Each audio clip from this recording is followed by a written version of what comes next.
On peut comprendre M. Zelensky d'arriver, ça fait 3 ans qu'il est en guerre, il est remonté et son pays, il y a 20% de son pays qui est occupé par la Russie.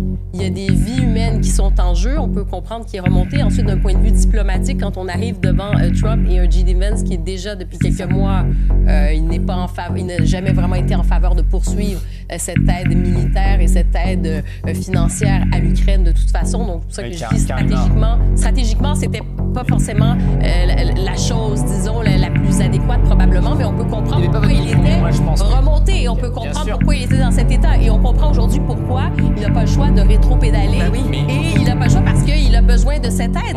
Les Européens, on a beau dire, on a entendu Mme van der Leyen qui va dire on va sortir 800 milliards de dollars, mais dans les faits, regardez les finances publiques, regardez le PIB.